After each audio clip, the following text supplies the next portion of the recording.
Welcome back to another guide. Today we are covering harvesting. In this video we'll be going over the tools, the perks, the bonuses, breaking down region saturation. So if you are new here and you want to keep up to date on all the new world content, hit that subscribe and bell icon. Harvesting is used to harvest hemp, herbs, fibers, cooking ingredients, silks in the new world, with Arcana being the heaviest user of these materials. With a link of an Arcana guide we did in the description below. Cooking is another heavier user, with some of these items such as Wisp in their late game form Essence are used across multiple professions, along with silks and fibers being used in furnishing and others. The one thing to take away from this video right off the bat is pretty much all professions have some sort of carryover to crafting for other professions. Probably the best part of New World's gathering mechanic, at least in my opinion. So first thing is harvesting scales off the intelligence attribute, increasing harvesting speed and yield. So without wasting any further time, let's kind of get into it. There are 5 tiers of sickles, so let's go over these first. Then cover potential perks you may get with these. As a disclaimer, you'll need to be leveling up your engineering profession along with harvesting if you wish to increase your proficiency in this profession, or at least get it from a friend or the trading post.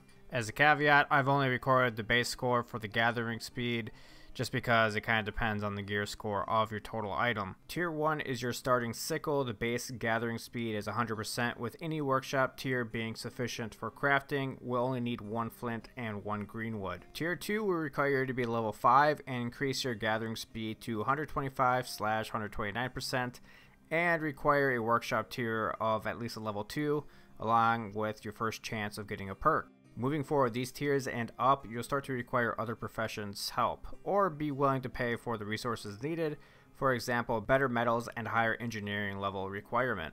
Tier 3 requires you to be at least level 20 and increase your gathering speed up to 250%. A workshop tier level 3 is required and an engineering level of at least 50, but it does give you 2 perks. Tier 4 must be at least level 40, increasing your speed to a whopping 400% and requiring a workshop tier of at least level 4, and an engineering level of 100. This one gives 3 perks. Then our last tier, level 5, which will require you to be level 60, increasing your harvesting speed to 625, workshop tier 5, and an engineering level of 150. So as I stated at the beginning of the sickle section, you're going to want to be working with some friends or being willing to pay to get some of these ingredients, because you will want to upgrade these when you can to stay on top of the game. Next, let's go over potential perks. There are a total of 8 perks. We'll be going over the top gear score. If you're curious on further breakdown per gear score, as it does change depending on the score of the equipment, check in the description down below for a link of all perks. That way you can actually play around with the slider and get a better feel for, let's say, if you got a gear score of, I don't know, like 300.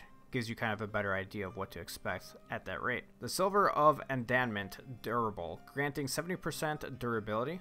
Drop of Azoth oil, 48% chance when finishing gathering a node to gain 1 Azoth. Small elk hoof, when you finish gathering a node, 3 seconds of 50% haste. Steel Botanist Charm gains 9.4% more harvesting experience. Star Meadows Botanist Charm, while harvesting, gain 9.3% chance at finding a rare item. Orichalcum Botanist Charm, harvesting yields 19% more resources. Reinforced Harvesting Luck, while harvesting, gain 5% chance at finding rare items. Adored Harvesting Luck, while harvesting, gain 9.5% chance at finding rare items. Now with perks completed, here are a couple consumables you may want to eat before harvesting to increase your proficiency.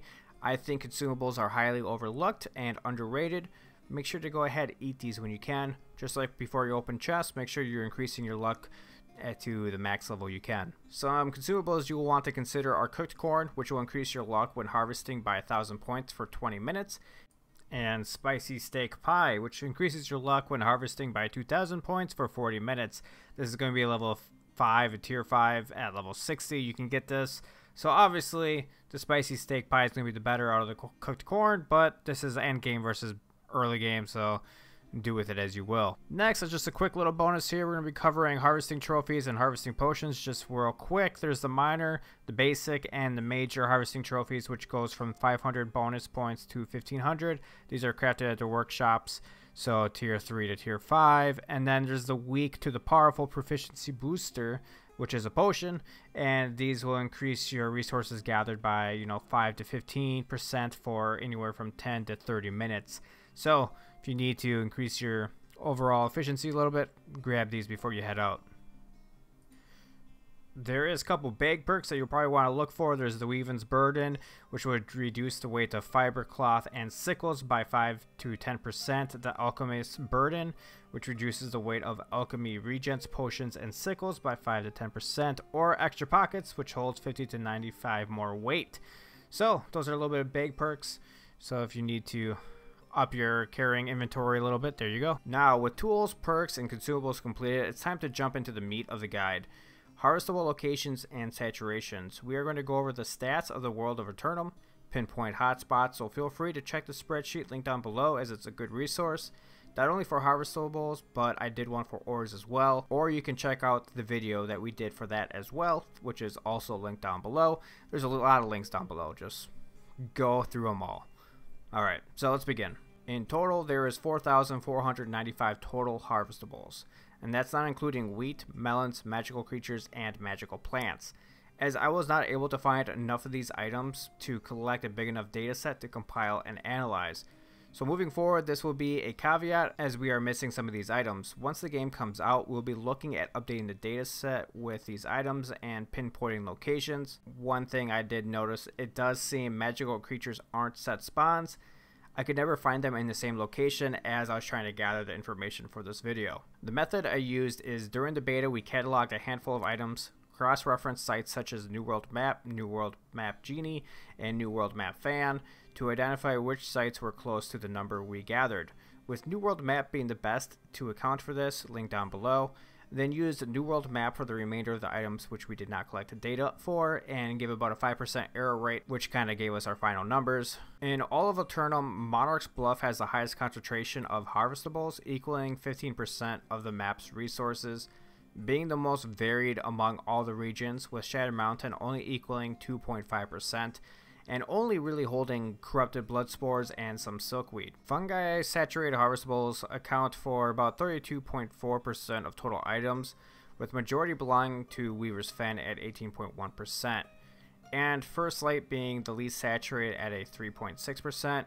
Unlike other resources, each region has its own fungi, usually spread throughout the region equally, with a slight favor towards surrounding the settlement hub. Now let's go over each region's fungi briefly to help pinpoint where you need to look if you're desiring a certain fungi. Shattered Mountain is the home to Corrupted Bloodspore.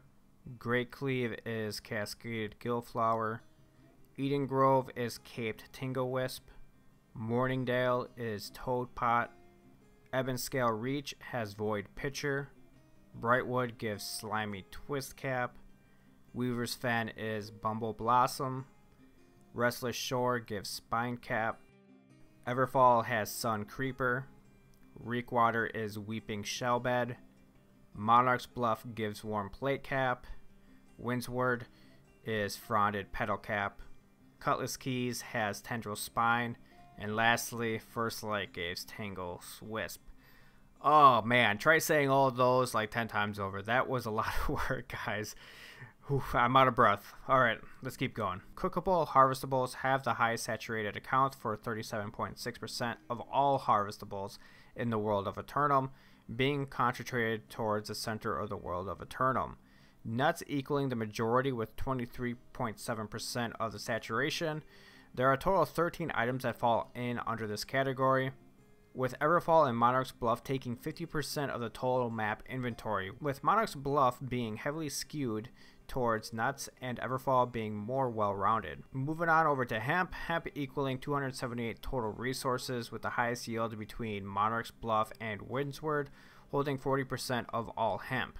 This will be the area to venture if you are in dire need of this plant. Herbs. The one harvestable found in a very high concentration located at northern point of Ebonscale Reach, accounting for nearly 70 gatherables in 1/4 of the region. So if this is desired travel here, with herbs only taking about 6.6% of total resources, and that one spot alone accounts for 1/4 of that percentage. As I stated a little bit earlier in the video, I do not have the number breakdown for magical creatures or magical plants on location versus saturation, However, I can give you guys a quick little glimpse into the magical creatures of what you're looking for, so that way when you're out in the world of Eternum, if you see them, you know what they are and you can go gather them. So you're going to be looking at the Blight Moth, which is going to be giving you a Death Mote, a Earth Shell Turtle, which is going to be giving you an Earth Mote, a Floating Spinefish, which is giving you a Water Mote, Life Moth giving you a Life Mote, Lightning Beetle giving you an Air Mote, Salamander Snail, Fire Mote, Soul Worm is going to give you a Soul Mote.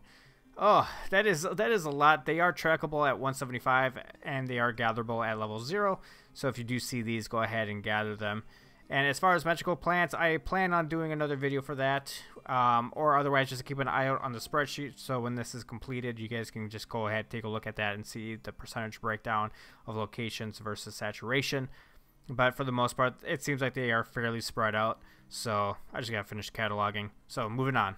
Now with all that covered, let's go ahead and cover the late game, end game here with harvesting, silkweed, and wire fiber. So they require a level 100 and 175 harvesting skill. These resources are fairly spread out through the map of Eternum, having a concentrated saturation of about 11% of all harvestables. Wire fiber usually drops a wire fiber, dead dye red vine, and a draught of Azalea nectar. And silkweed dropping some silk threads, dead dye and vine as well, glint stands, a scale scored, and a vial of Azalea nectar. So if you're looking for these items, you kind of pretty much gotta look wherever. I did link out that map. That map is actually a pretty good resource for this, so go ahead and use that to pinpoint these locations because they are fairly spread out. It's not like the hemp where it's going to be heavily concentrated in certain areas. These are fairly spread out. But if you are curious on any of the mentioned harvestables covered today, I also attached a link to New World Codex, where it gives a breakdown of all drops of these items and a nifty filter to help narrow down what you're looking for, so you can kind of pinpoint what you need to build what, or what drops what. So if you're looking for something and like, what drops this, kind of helps you out there. I know this was a lot to cover. It's probably my longest video I've made on New World to date, but if you wish for me to break down these further items, for example, going over potential drops for every harvest, let's get this video to 200 likes, because last time I guys put a little, goal for you guys blew that out of the water. So I really appreciate that. If you guys haven't already, follow me over on Twitch and join our company. If you're playing on NA West, East, we're playing on NA East. But until next time, guys, it was Feb.